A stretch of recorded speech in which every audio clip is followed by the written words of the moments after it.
Welcome to another stair building education series. Let's go ahead and jump right into it with our first video. Let's go ahead and take a look at a project that you might be wondering about as prices for lumber increases, and that's whether or not you can eliminate a center stringer or even more than one center stringers, especially on wider stairways. Now, the first thing I want to point out about a two-stringer stairway is that you might need larger lumber, and this would include the stair stringers, the risers, and the treads. And if that's the case, you might consider using an unnotched stair stringer with brackets or even slots cut in for the stair treads to slide into. And I do have books about both types of stairway assembly at our website. So the assembly for something like this isn't too difficult. You're going to fasten everything together the same way, except you're going to be using nails or screws to connect the bottom of the riser to the back of the tread. This is going to prevent the tread from moving and quite possibly could allow you to use smaller lumber there. Keep in mind that they have been building stairs with 3/4 inch lumber for centuries now with this method, and stair stringers spaced between 24 and 36 inches apart.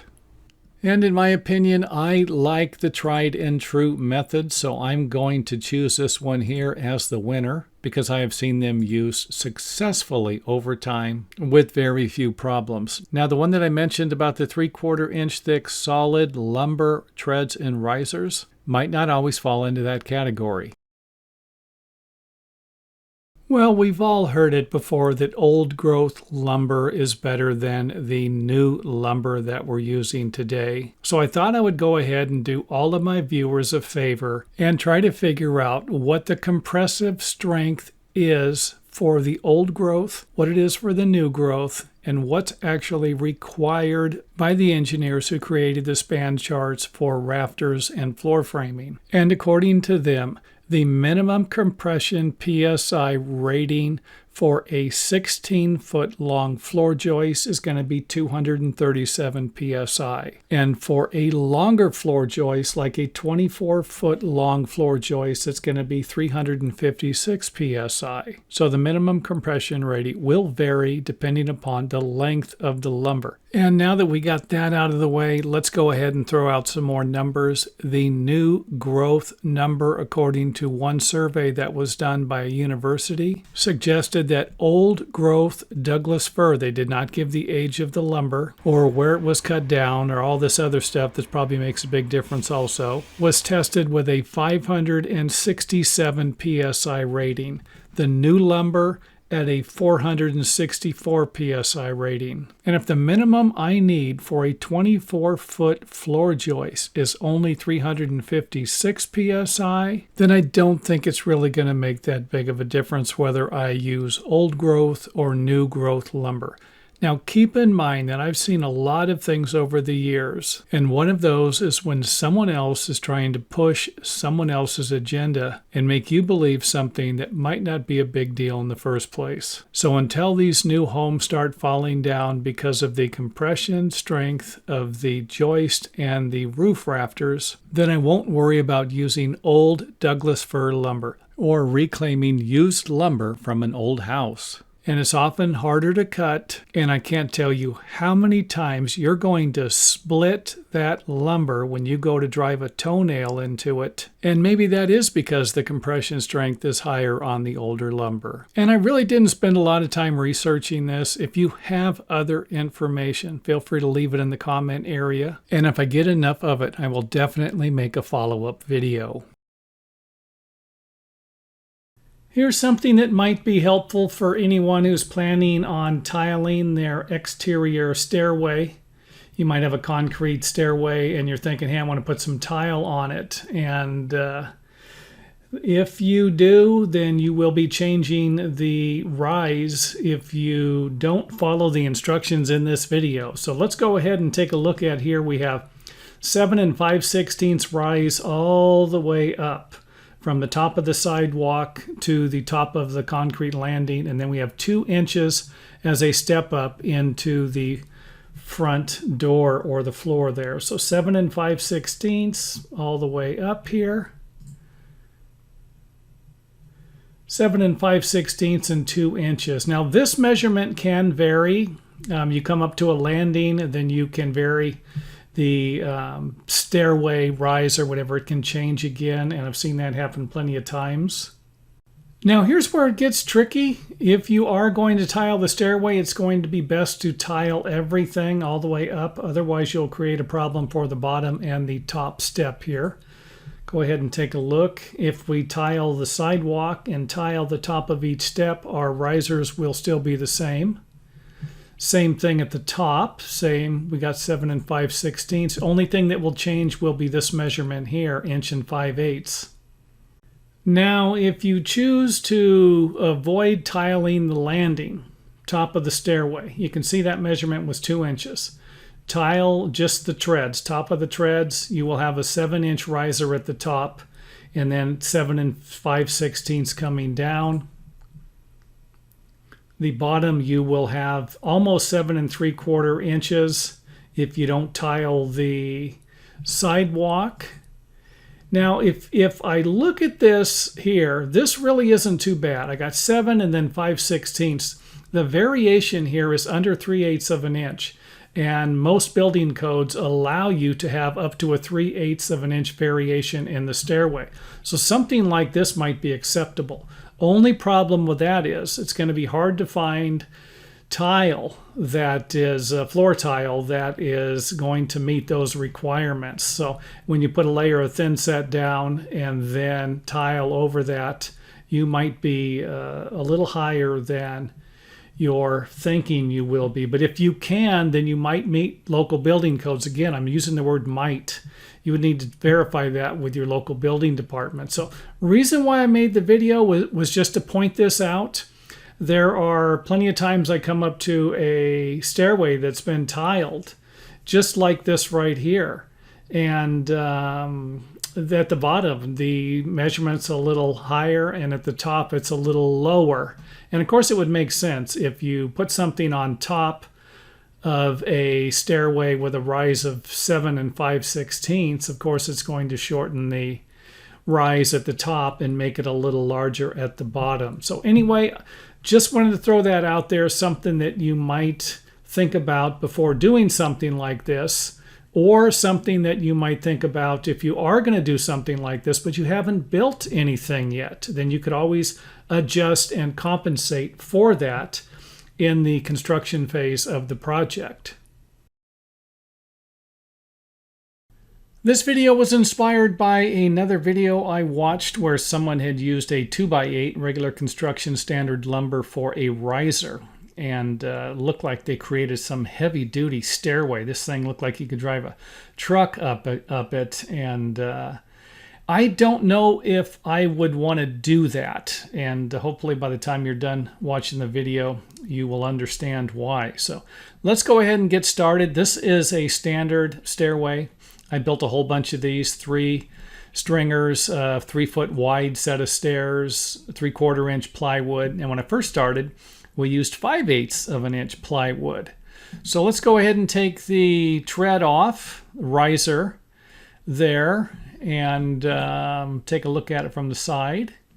Everything's nice and straight, right? The lumber hasn't shrank, or if it has, you got lucky and everything hasn't moved. Now remember, plywood's probably not going to shrink or expand much, especially if it's not getting a lot of water. But lumber, conventional lumber, Douglas fir, it can shrink, and I've seen it happen quite often. When it does shrink, and you can put all the adhesive you want and glue on here, if it shrinks, it could actually separate. Depends on how much it would shrink. So this is one of the biggest problems with conventionally framed lumber and plywood. We have a material that's not going to move very much, and then one that actually could, especially if it's not really dry. So let's go ahead and put the 2x risers on here, and 3/4 inch treads. Let's go ahead and remove them. Take a look at what it would look like there. Everything's nice and straight. Again, perfect, great. So if it stayed like this, I don't think you would have a problem. However, if it looks something like this, and we all know that lumber bows and it twists, and of course it cups too. And of course, with a combination of this material shrinking and this material shrinking, the stringers and the risers, you could end up with some wider variations. And of course, something like this could create a problem. This one here, if it shrank even more, this gap could be even taller. Now, if you glued and screwed and nailed all of this stuff together, would it do something like this? It could. And that's my point. I don't think you're going to be able to build a heavy-duty stairway. You're not going to be able to build some monster stairway that's not ever going to squeak. You're just going to be reducing the possibilities of them squeaking. And by having two materials that move and one that doesn't, then you could end up with kind of like wasting your money installing the heavy-duty risers. And of course, that's the main point here. If you are going to do something like this, you want to make a heavy-duty stairway, then why not just use 1 1/8" plywood for your risers and your treads? An 1 1/8" plywood, even I've seen this happen. I've seen the lumber shrink on these a little bit. I've seen them separate from the glue. And I'm not saying it would separate from all adhesives, but we used to use a lot of construction subfloor adhesive, which was a glue that was real brittle when it dried. And, what I'd be suggesting is that you glue the top of the riser, glue the stringers, top of the stringers, and then glue the back of the tread or the front of the riser down here at the bottom, and then install your tread and then simply nail it to the stringers. I don't think you would need to nail it to the plywood because the plywood's, like I said, it's not going to move much, so not going to give you an opportunity to squeak there, but it could over here. In this video, we're going to take a look at a couple of different stair guardrails, not the grippable handrail. This is the guardrail that protects you from falling off of the side of the stairs and might have either 36 or 42 inches as the minimum height, depending upon your local building codes. Now, a guardrail like this one here or this one here is going to cost a lot more than a guardrail that is drywalled. And if this is built correctly, it's going to be a lot stronger and cheaper to build. And I just don't see any way around it, and that's why I'm making the video. And this would include the guard railing for the area above if needed also. And my guess looking at this and this is that they built the guardrail too low and the building inspector caught them on it and then made them add something to the height of it. Yes, I've seen this plenty of times before. You don't want to get into this. You just simply want to drywall it. And if you want it to look nicer, add a cap to it or a decorative piece of lumber on the top. You really don't want to leave the top of the guard railing unprotected because people are going to be touching it with their dirty, filthy hands constantly. And that's going to lead to more cleaning and eventually repainting it. I'm not saying you can't leave it off. However, this could be something else that would save you a few more dollars because you wouldn't need to finish the top of the guard railing with drywall and the edge metal. You could just simply buy a 1x6 or a 1x8 and shape it to fit and then paint that. And don't get me wrong, I'm not suggesting that you don't ever build something like this because it looks fantastic. All I'm suggesting is that if you're looking to save a few dollars, now you know how to do it. Here is something I noticed they changed in the 2021 building code books, and that is the vertical rise or the overall distance that you can install a long set of stairs within before adding a landing. And that vertical distance used to be from a floor or a platform, floor or a landing, lower landing to an upper landing, a vertical distance of 12 feet. And I notice now it's 12 feet 7 inches. And I'm not about to suggest that the building code in your area has changed, because sometimes it takes a while to update these codes, or they might not change if they don't make any sense to your local building authorities. So for those of you who don't need any further explanation about this particular building code, you can stop watching the video. And for those of you who do, let's go ahead and see if I can make a little sense out of this. So what we're going to be focusing on will be the vertical distance between the lower floor of an uninterrupted path of steps for a stairway. So this would be a stairway that would not have any landings in it and would be a continuous run of steps that would have an overall vertical height between floors of less than 12 feet 7 inches. So for example, if I had a stairway with a vertical measurement here of 13 feet, then I'm going to need to install a stairway with a landing, and that landing can be located anywhere within that section of the stairway to where it will not create a overall total rise of more than 12 feet 7 inches. And this is going to apply to every section in between a floor or a landing in a stairway. So here we have a vertical distance of less than 50 inches. And this stairway is not going to be affected by that building code. And here we have a stairway with a vertical rise of less than 12 feet. So this stairway here is not going to be affected. And the stairway won't need to be modified in any way. And the same situation if we went ahead and reversed the stairway to where we had the longer stairway on the bottom. And in our last example, we have a stairway with a vertical distance. If I was to draw a level line across here and then go up vertically so that I could get a measurement between the top of this floor or landing and the top of this floor or landing. And we end up with a vertical distance that is going to be more than 12 feet 7 or whatever our building code books refer to, then we're going to need to install another landing or redesign the stairway to make it the safest we possibly can by even installing an additional landing.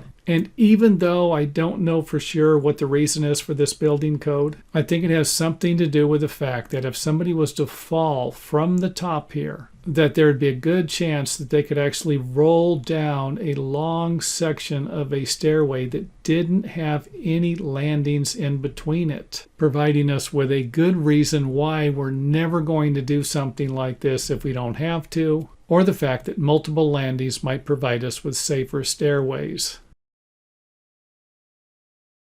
This is the first video in a series I plan on doing to provide viewers with different assembly methods for a variety of different types of stair construction problems you might have a difficult time solving based off of the design of the stairway. So let's go ahead and get started with our landing stairs. And even though I will not be providing you with the basics to lay out, design, and cut all of the parts necessary for a landing type stairway like this in the video, that's because I do have a book for that, and that can be found at our website, along with a variety of other videos that will be helpful in figuring out how to build this type of stairway also. So if you don't want the book, go to the website, check out the videos. And I understand I like to do research, so I usually end up getting the book and watching all the videos. So let's go ahead and zoom in here, take a look at how the sheathing will finish with our 1-inch overhang at the top. And of course we will be building a wall here along with a guardrail over here. Guardrail will be 42 inches off of the front of the nosing to the top of it. That's the minimum for most stairway guardrails.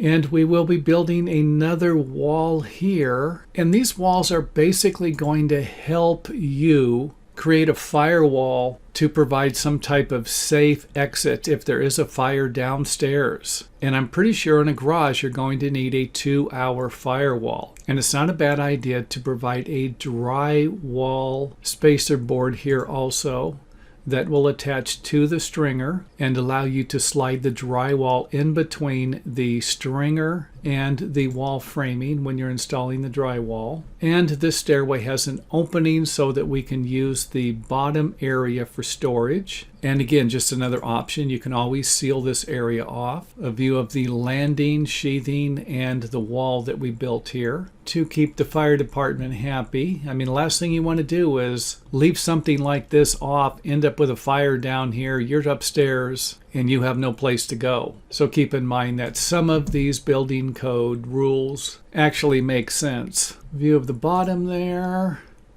Come into the bottom of the landing. And of course, this landing here provides you with a couple of different ideas to build it with support beams along with hangers. And I don't have any drywall backing, but I did put that in later on in the video. You will need some drywall backing here. And of course, I will point that out when we get there. View of the bottom. And keep in mind that this is a garage that has a stem wall or a curb. So our stairs will need to be modified around them. And of course, the front of the tread is going to be even with the wall framing. And you could always have this set back a little bit or have the wall framing come forward a little bit, but it usually doesn't look nice if this is protruding past the front of the finished wall. And of course, our little fire block here, that's just to block this area here. And there's no reason to shape the block like this when something like this will work just fine. A view of how the riser is going to go over the curb. And of course, our space again for the drywall. A view of the fire blocks and the landing wall framing. Next up, let's take a look at the top of the guardrail and of course the wall that we are going to build here. And the angles for these framing studs will vary depending upon the stairway or the angle of the stairway or even the treads and the risers. For example, if you have a 10-inch tread and a 7-inch riser, the angle is going to be a little different than if you have a 10-inch tread and a 8-inch riser. However, once you figure that angle out, you're going to be in luck because you'll be able to use it for the entire stairway. That angle usually works for all of the fire blocks, all of the guardrails, and of course all of the walls you will be building underneath the stairs or next to the stairs. Next up, let's go ahead and remove the risers and the landing sheathing to give you a better idea of how the stringers and the landing is going to work. And of course, the beams here are going to be sitting on top of posts or some type of supports on this side, and then this board here will nail into the framing studs. And of course, you could toenail it into the beam, along with toenailing all of the stringers into the beam also. And of course, you can use the toenailing for the top and the bottom of the stringers. And of course, our drywall backing I was talking about, along with a support board for our floor sheathing. View of the corner here. And something like this could be tricky to figure out. And I don't think you're going to find an example like this in our book on how to build stairs with landings. And to get all of this stuff in exactly the right spot isn't going to be easy. But at least now you have a better idea of what it needs to look like. And sometimes that's all we need to build something. A view of the landing from the outside.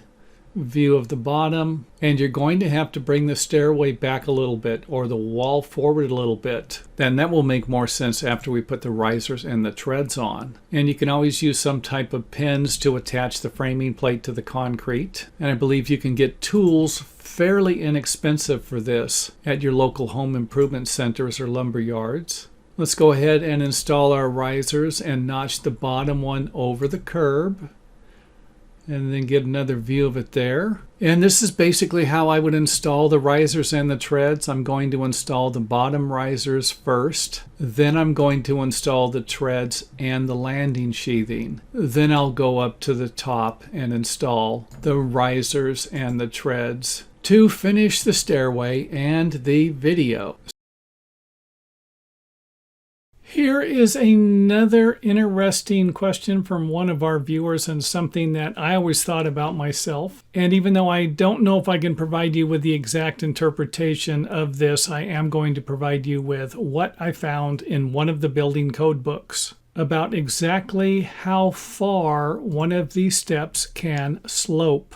And to make things as easy as I possibly can, I'm going to start with a 4-foot wide stair tread or something that is 48 inches because the maximum slope is 1 unit per 48, or a ratio of 1 to 48, and that's 1/4 of an inch per foot. And to make things as easy as I possibly can going in the other direction, I am going to make each step 12 inches in depth. And of course, in this example here, we have a stairway that is level and square in each direction, suggesting that each step has the same riser height and tread depth, along with the width of 48 inches. So let's go ahead and slope this baby 1 inch. So again, a unit of 1 inch in 48 inches is the maximum distance a stairway tread can slope.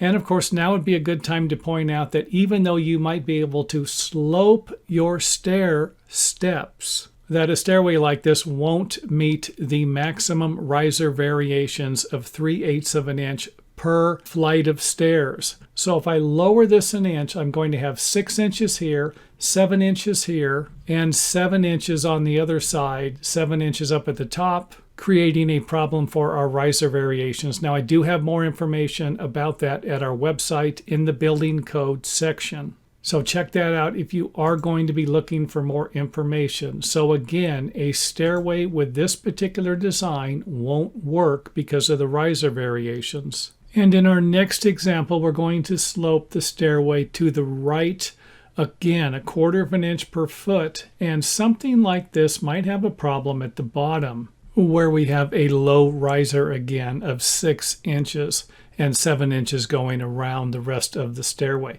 However, there is a building code that might allow this to work, so I'm not going to rule this one out. However, something like this will if we take and slope each step in this direction, and we often do this when installing waterproofing, some type of a waterproof coating over an exterior stairway to allow the water to drain off of the stairway and not accumulate in any spot on the stairway to create a problem for people using the steps when or shortly after it rains. So again, something like this should work just fine according to this particular building code. Now, what if we take one step and slope it 1/4 of an inch per foot while keeping the rest of the steps level for this particular design? And I don't see a problem with this, because if we slope this 1/4 of an inch per foot, then we're still going to have a 7-inch riser, 7-inch riser, and a 6 3/4 inch riser. And even though this particular stairway might be approved by your local building department, it's not going to be a safe stairway to use. You could see how it could offset someone's balance and create some type of a trip hazard. And of course, here's another example of a stairway that won't be meeting local building codes because of the riser variations. So even though I might be allowed to slope this 1/4 of an inch in this direction, and slope this one 1/4 of an inch in this direction, and slope this one here 1/4 of an inch per foot in this direction, you can see again where we're going to have problems with the maximum riser variations of 3/8 of an inch per flight of stairs. And hopefully this makes sense. I would also like to point out that I have never installed a set of stairs with any step or landing sloping in this direction or in this direction, so sloping from right to left or from left to right. However, I have built plenty of stairways where the steps have sloped in this direction here and no more than 1/4 of an inch to allow water to drain off of the stairs if there is some type of waterproof coating that is going to be installed over them on an exterior stairway. Here's something you should consider before making any modifications to a stairway. Now, this is something that recently I came across, and I have made, I think, other videos on this, but what the heck, we always have time for another video, even if it's covering the same thing in a different way. So what we have here is a stairway with equal risers and treads. I believe the risers are 6.5 inches tall, and the treads are 11 inches wide. Now, if we add anything to the top of the stairway, the top of the floor, let's just say, you are going to end up with a taller riser. The risers are 6.5 inches. We add 3/4 of an inch to the upper floor. Let's just say that we want to put wood flooring throughout the entire second floor. Then this is something that you will need to consider, how it's going to affect the stairway. And when I say that, a lot of people, I think, let's just do it. And they never take this stuff into consideration until it actually becomes a problem. So here we have a situation where we're not going to modify the upper level, but we're going to add a tread, new treads to the stairway. And this is another thing people do a lot. I see a lot of it. If you do something like this, it's going to change the riser height in a different way. You're going to actually have a smaller riser. And this would be the difference at the floor, not the entire stairway. So I showed you this in a few more pictures. I'm going to show you something different. But we'd have 6.5 inches on all the rest of the risers. If we only modified one, which this isn't something we're going to do. The reason why I showed you this picture here was just to give you an idea of the difference that you could have in a stairway like this. Now the same thing at the bottom. If you have a landing, even if the stairway came all the way down to the first floor, people do this a lot. They add tile. And sometimes the tile is almost an inch thick. And if that's the case, then you are going to change the level of the stairway. Now, if it's a platform like this, it might not be that big of a deal. But if it's where the stairway comes down and it's right, the stairway comes down to the ground without a landing, like most of them do, then it would definitely be a problem. But sometimes on a landing, it can actually be viewed as a floor. It's kind of a tricky area. I know that it would be up to the building inspector to figure that out. But sometimes this isn't that big of a problem because it's, you're coming down to something. You might be taking 2 steps, maybe 3 steps, and then stepping down to the floor instead of just coming down 1 step, another step, and then you're on the ground, or going up the same way. Hope that makes sense. Now, this is what I was talking about. It's not uncommon to have somebody just add something to the top of their existing stairway. We know that this is going to create a problem at the top. It's going to make a smaller riser, and it's going to create a problem at the bottom with a taller riser. And another problem, this is the reason why I made the video, is that the same thing will happen if you alter the risers, if you add something to the front of the risers. This isn't uncommon to have someone alter the front of the risers and then do something like this and then carpet 1 step. I've seen that a lot too. So if that's the case, just keep in mind that this is also going to affect the stairs in this way. You're going to have a 10.25 inch step instead of an 11-inch step. Now here's the biggie. This is the reason why I made the video. Actually seen this a little while ago. They put a new wood floor in the hallway where the stairway entered into, and they extended the nosing 1 inch.